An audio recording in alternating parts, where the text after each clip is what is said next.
Hello, everyone, and welcome to another episode of Entrepreneurial Empire. Today, we have a phenomenal guest. Her name is Natasha Jordan, and she is here today to talk about her book and her business. I hope you guys brought a pen and some paper to take notes because she is a serial entrepreneur, and she is here to talk about how you can earn extra income as well. Natasha, thank you so much for joining us today. Thank you for having me. Thank you. Thank you. I want to get into a little bit about your book first, and then we can go on into the business. Yes, yes. I love the name Thank you. Foster Care with a Purpose. Yes. Could you tell us a little bit about yourself and what motivated you to want to write this book? Well, I grew up in foster care. I went to foster care when I was 12 years old because of my mom had mental illness. So during my time in foster care, which was challenging and is challenging for most children, I ended up with such a great foster mother. She was able to really pour into me, and she made me feel as if I was not a foster child, but her child. So as I've grown up and painted my own course in my career path, I've always stuck close to the helping profession, human services, community. So all of the things that I learned from her, my experiences in foster care, my education, led me to wanted to tell a story in foster care with a purpose. Now, some people like to say it's an autobiography, but I don't think so. I just think it's about a moment in time in my life in which it shaped me to be who I am. So, from foster care with a purpose totally means I left foster care with a purpose, and my purpose was to continue what I was trained to do, was to help others. So that's who I am. I'm a helper, I'm a service person. I enjoy other people. So that's what you have. So it's my story. Again, it's not an autobiography, but it's just a moment in time in my life which shaped me to be who I am today. And that sounds beautiful. You said that you was raised by someone that actually cared and nurtured you into growing up into being a successful woman. Um, may I ask, do you have a relationship with your biological mom still? My foster mother and my biological mom passed away. Oh, I'm sorry to hear that. Yes, but my foster mother, even as I when I got older and I moved to Florida, because I grew up in New York, I was still in contact with my foster mother. And as she was aging, I went back to New York and helped to take care of her and set up her in a situation so that she could get the medical care she needed as she was, transitioning into, you know, her age elder, her aging. My mom, my mom passed away. It's actually going on 6 years. My mom passed away, but I had taken care of my mom since I was 26. So up until about 48, I took care of my mom. Yes. So my mother definitely had a relationship with my mom because what my foster mother taught me is that I had to forgive my mom. My mom, Mm, it was her illness. It wasn't her intention to be who she was. I talk in my book about the abuse that I endured with my mom, and it was not. I don't think it was because my mom. It wasn't intentional. It was just there were times when her mental illness caused her to have those moments, and those moments sometimes in return were the result of me, being physically abused and things of that nature. But my mom, I took care of her up until she passed away.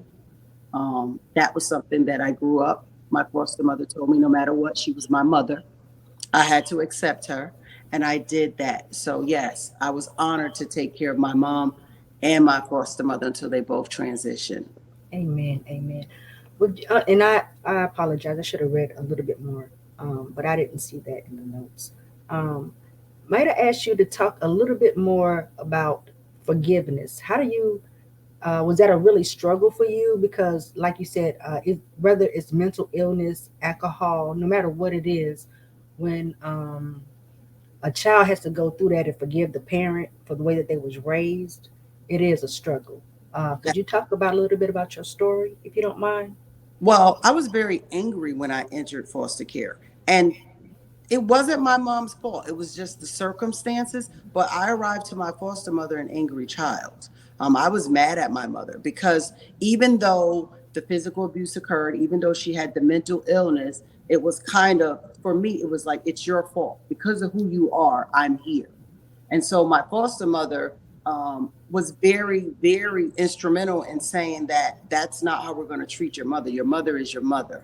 And so it was a lot of, we had to go to therapy. We had to go to therapy. We had to do monthly sessions with the therapist and my foster mother. We had to talk about, where we were in that moment and how we moved further along in our process of growth. And so the therapy helped me. The caseworkers helped me. And then after me being who I am, I think just who I was born to be, I'm a very caring person. I mean, I can be firm, but for me, forgiveness is how I fuel myself. It's my energy. So Mm, to be mad with someone ongoing, that's not who I am. I have to forgive because if you don't, that energy, it remains in your soul and your mind, and then you're angry. And yeah. so I don't ever want to be angry with another person and take it out on another person who has nothing to do with where my anger is coming from. Mhm. So forgiveness, I'm all about forgiveness. I mean, I just have to. It doesn't mean I forget, but I will forgive you. Yes, yes, I love that. Um, there's always pros and cons to foster care and being a foster care parent. And I heard you say that when you came in angry. But it sounds like, from your story that you had a phenomenal human being that took care of you. Um, what are some of the pros or cons for children as well as for parents being in the foster care and going through that process? Well, as a child, when you enter foster care, again, you're angry, but you have to deal with this is not my natural family. These are, we like to say in our industry, these are not my natural supports. These are supports that were provided by the court system, social services. So you have to adjust to this is your new family. Whether you like it or not, you're here for a long time or indefinite. And so I had to adjust that these were not my family members, but what was more important is that they were willing to accept me as a family member to them. So I had to be acceptive and receptive of that engagement and the dialogue and the relationships. So that's one of the cons of foster care is you feel alone, you Mm, feel abandoned, you feel isolated, and you're isolated within in your mind because you have so many things going on, and you're trying to figure out who do I trust in this home, who can I give this information to. So another con for foster kids and foster kids that I know who are in other foster homes is not everybody is going to be an Aunt Jody. I had a wonderful foster mother. You wouldn't have known that I was not her child. I talk about that in her mm, book, that she had an aunt, an older aunt, and her aunt had started to like develop Alzheimer's and stuff. And I remember one time I was talking and I paraphrasing, and she kind of said to Jody, Jody, she's the prettiest daughter. I remember when you had her, she's still talking so much to this day. And we just chuckled, but technically I had been around them so long that during her Alzheimer moments she thought that I was actually a biological child. So that's a con. The pros is that foster care, if we didn't have foster care, where would some of the children go? And while the system to me needs to be fixed, and we may have some broken pieces, where would kids go if there was no system to say these kids are having trouble over here? We have to find a safe haven. It may not be the best place, it may not be the ideal, but it's what we have right now. So what we have to do is we have to look at the pros and the cons, and we have to figure out how we find a balance. mm. But it has its pros and its cons. But for me right now, I think that it's a part of the system. It can work. Okay. We just have to work to make it better. But that's anything in our life. If something's broke or not where we want it to be, we make adjustments. That's true. That's true. What was your purpose for writing the book? Well, my purpose, well, it was kind of, I was going through COVID. COVID was kind of, because I have facilities and I'm responsible for individuals' lives 24/7. Mm, It was like I still had to go on. It wasn't, some businesses closed down. I couldn't close down. I still had to give the same care to the individuals that I serve. So COVID was kind of challenging for me because remember, I need to keep all of these individuals safe. So I'm worried about my clients. Then I have staff. We have to worry about the staff. So for me, I was at a place of, I had a couple of thoughts in my mind, and it made me think of my mother a little bit more because my mom had died about 2 years prior to COVID. And I often say to my cousin, who is like my sister, best friend, she's my everything. I said, what would COVID have been like if mom had lived? Because I don't think my mom would have made it through COVID, because of her health condition. And so it would have been bothersome for me because I had said to my cousin some years ago, because my mom, I wanted her to live with me, but she was independent all the way up. So I took care of her, but I had aides and caretakers. And I had always said to my cousin, I said, I never want my mom to pass away or be by herself and I'm not there. mm, And so COVID kind of reminded me that, what if my mom was here? And remember, we couldn't see people. How would that have worked for me? So it was bittersweet okay. because I didn't know what it would be like. But it was like my mom passed, and I never want my mom to pass. But it was like COVID kind of brought up memories. So I was sitting there and I started writing about, my life and where I'm at. Mm, And it was like, no, I need to tell this about this moment that defines who I am. Like, how can I not tell others about the great experience I had in foster care? And in my book, I don't just talk about my great experience. I talk about the things that need to be improved so that, because it wasn't perfect, but it was what I needed in my journey. wow. Wow. Okay. Your business is called Natasha Jordan Enterprise. Yes, Natasha Jordan Enterprise is our business, and it's technically, we all go all things Natasha J. So it's Natasha all J. things, yes, all things Natasha Jordan. It's everything Oh, that's important to me. It's everything that defines me. We have I have a coaching business that I coach individuals. I do speaking and motivational because that's who I am. And there was moments in my time and in my life, especially when I didn't have my mom and my foster mother, I didn't feel so motivated. I mm, didn't feel so inspired. I knew I had to continue on, but I didn't feel motivated. So for me, I had to get a life coach and I had to get a therapist and have those different supports. So for me, it was like I need to be able to write this, book and tell this story, the story that I think is great. and thank you for saying that because I think more people need to hear that it is okay if you realize that you need to have a therapist. It is okay to realize that you might need a coach. That's what Definitely, definitely. yes. And a lot of us, because we have traditions and we have the things we grew up, in our community, you ain't seeing no therapist, you ain't getting no help. It's kind of like, what goes on in our house stays in our house. So Mm-hmm. for me, I was like, I'm going a different route, and I had caseworkers and therapists in my life all my life since I went to foster care. So I already knew. And prior to my mom, because of her mental illness, when she went in the hospital, therapists, we had to have people who followed her along after, because she had, throughout my childhood, she had, cerebral nervous breakdowns, which caused her to be in the hospital.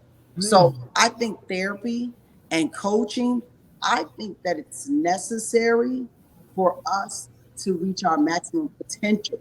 Because if I do it alone, I never have anyone to help me with the checks and balance of myself, my wellness, my well being. So it's a great thing, but I don't think a lot of us, I think sometimes money is an issue.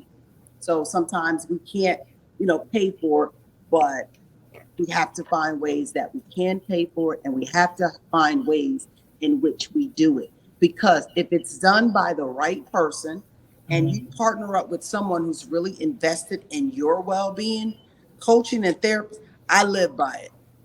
Like my coach and my therapist, I have 3 therapists and I rotate because each one of them brings so much to me. I have 2 females and a male. And according to where I'm at in my life at that particular point in time, I call that particular one. I like the male therapist because he gives me a different perspective. So we definitely want our people and Mhm. anyone to really look for coaches and therapists. Yes, yes. I didn't realize I needed one till my daughter was in high school and she had a nervous breakdown. Mm. My mom passed away when I was 9, so yeah, I needed some therapy real bad. So And it's yes, challenging. thank you. Hmm. A parent, like, and losing your, I mean, my dad is still living, but losing your mom, that's traumatic because at the end of the day, I like to say to individuals that um that's a club. When your mother dies and father, that's a club that you get a membership to and you didn't even apply. So Yes. some people, and some people say you'll get over it. I don't think you ever get over it because now you're missing a nurturing piece because parents love you forever, especially your mom. She just loves you no matter good, bad, or indifferent. That's your mom. So definitely, I understand. I definitely understand. I can relate to, that Yes. point in your life when you needed it. Um, Now you have multiple businesses, and I want you to talk about how to get extra income, streams of income. So I have several businesses. So I have Sarah Joe's Beauty Chateau, which is a beauty business. And so Sarah is my mother and Jody is my foster mother. So that's how I came up with the name. But it's a beauty business and we sell beauty products that are made by us, manufactured by us, and the goal of that business is while we sell our products, because we have to have a revenue, we have to have income to maintain the business. The goal of that is for me to find or individuals to find us that are beauty developers and for us to place your products on our platform for a fee and we market and promote you. So there's times that individuals, let's say for instance, can't go to a pop-up shop, but they want to, or a big expo. Well, if you're a part of our brand, when we go to expos, we go and we take your product. So what we do is we're promoting and marketing you. We're helping you to build up your brand, to build up your income. So we're giving financial literacy coaching in that. We're having you speak with someone if you need so that we can make sure that along this journey of success that you're able to handle it and you're able to process it. So Sarah Joe, again, I like to help people. So it's beauty products that keep us gorgeous. We need those, but Yes. it's still tied to me giving and helping others. So Others. that's Sarah Joe. Then I have a business called Your Residential Care Consultants. In that business, it's where I train, teach, and consult for individuals who want to open up like their own group homes, facilities. Yep, I teach that. It's for people who want to open up an ALF if they want to take care of elderly individuals.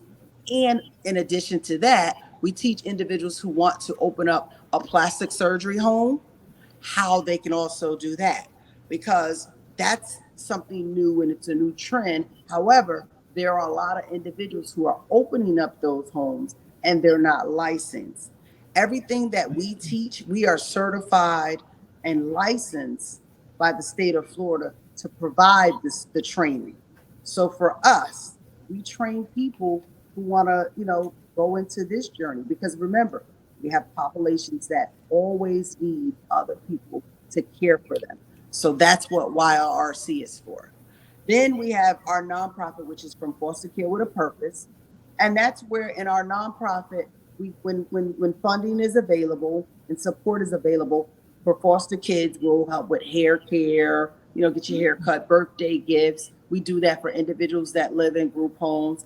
And then we have a part of that Yes, yes. So we're doing quite a bit. And we have a part of that where if you own a residential facility and say you have some vans, if we can help you get a tune up, we do gift certificates for tune ups. We might be able to get you a TV because that's what you need. So that's what we do. And then we have our other business, which is because I'm a serial entrepreneur and I like to be helping. So I had to look at how I could help others, but it still would connect back to me, that I could feel it in my heart when I did it. So our other business is the next urban millionaire.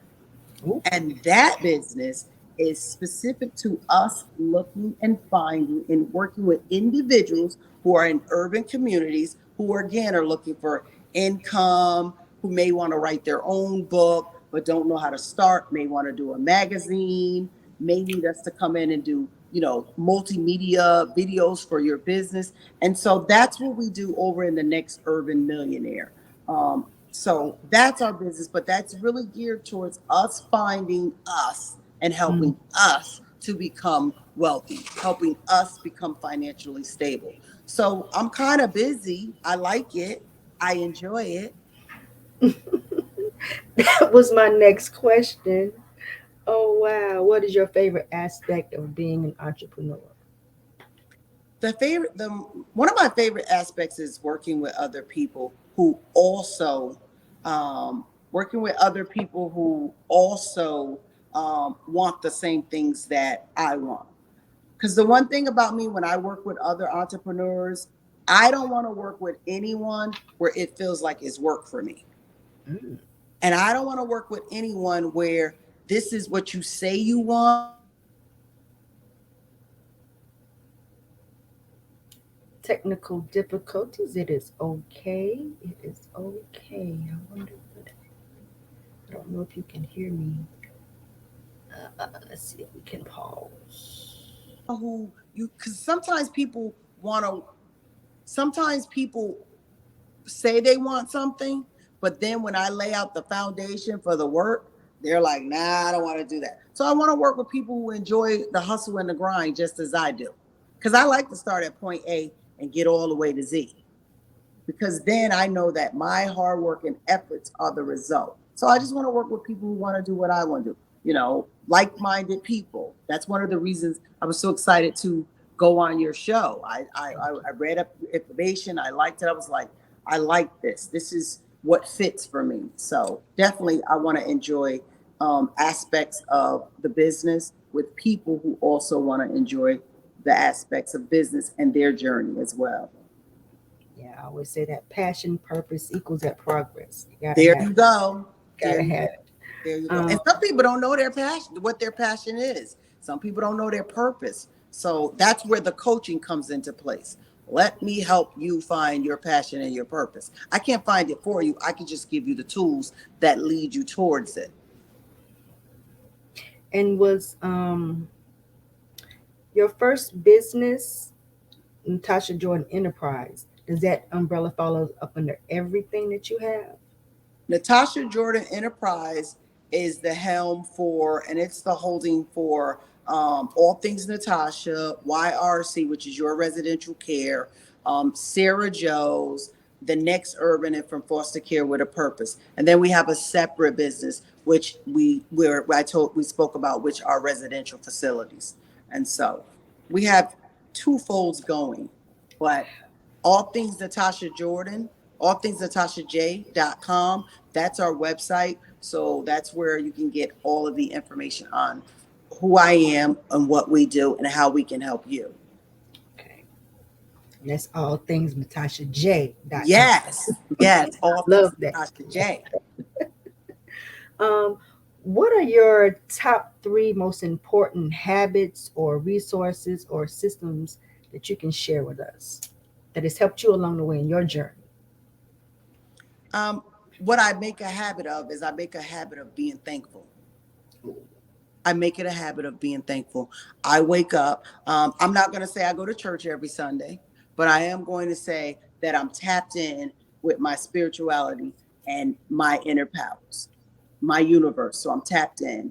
So I wake up every day and I try to make sure that I'm having a piece of, you know, God, my spirituality, the universe, that I bring it into my day. So it may start with some meditation. It may start with listening some music, listening to some motivation, and then I do my skincare routine and things like that. And now I'm working on a health journey because I've had some health Ooh. scares, so I'm working on some wellness things and like that. So we're kind of now getting into smoothies and all of this healthy stuff that the doctor told me I should have been done, but so busy building an empire that I kind of neglected myself. So I'm back on track with that.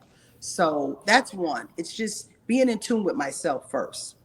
The second thing is making sure that the individuals that I work closely with, that they're all good. So that might be a text to someone, checking on individuals. I'm with my photographer, my hairdresser, my cousin. I like to tap in with other people and make sure they're okay. And so then, I get my work day started, and I'm locked in. I'm locked in. I love to work. I love to work. My family tells me I work too much. My doctor says I work too much, but I love it. So the first again would be myself. The second would be taking care of the individuals around me, and the next would be making sure that I'm handling the business at hand. It's me, others, and then the business. Okay, I like that. I like that. Well, I would like to wrap things up by saying thank you so much for your time and your story. It is inspiration, motivation, resilience, and perseverance at its finest. And I hope that it resonates with someone. Would you like to say anything else, Natasha? I want to tell you thank you. I appreciate you so much. From the first time I spoke with you, you've been delightful to work with. I am so thankful that God allowed you to enter into my universe. I will definitely stay in touch. I want everyone to go to allthingsnatashaJ.com so you can see exactly what I'm doing, how I can help you. And I want to make sure everyone on October 20th on Amazon. Get this book, From Foster Care with a Purpose. In addition to this book, I also have a workbook that'll go with this book. And I have another book as well, which is called My Life in Quotes. And so it, yes, it's Let's quotes. talk a little It's bit about that before we go. okay. So this book is another book through COVID. Oh, Another book through COVID. So I was thinking, and I was, you know how you have those thoughts and you say things to yourself. And so I just started writing those things down. And then I was talking to my cousin and another cousin, and I was like, I think I want to do a book with quotes and different things and about pieces of time and moments in my life. And so I knew that I wanted to just like put it in a workbook. So it's in a workbook. So what happens is it's 52 weeks and you can use it each year and you could start over. And so what I do is each week I say a quote. So like on week 2, I said, my mother never had a fair chance. She became a prisoner of mental illness at a young age. I figured out how to be her peace in the midst of her mental instability. And so it allows people. And so once I say that, you think about who's your special person, whether it's your mother. And then throughout the week on Sunday, I answer you a question and it says, I'm striving to accomplish the following this week. And then each day it tells you something. On Monday, I'm looking forward to the following person, place, or thing this week. And so you do this. And then at the end of the week, you write a note to yourself. And so it's 52 weeks of you tracking your progress, tracking your life, and thinking about what's important to you as well. So I have a couple of great things. I'm looking forward to talking with you again. And I'm so appreciative of you having me on your show. thank you so much. Um, Thank you all. It has been a beautiful pleasure speaking with Natasha about her businesses, about her book. Please, guys, check out her website. You can email her at simplyjordans@gmail.com. Again, her website is all things Natasha J. You have to love that. NatashaJ.com. Thank you Definitely. so much for your time, for being here, and stay tuned, guys. Thank you. Have a good one. You be blessed. Thank you, you too.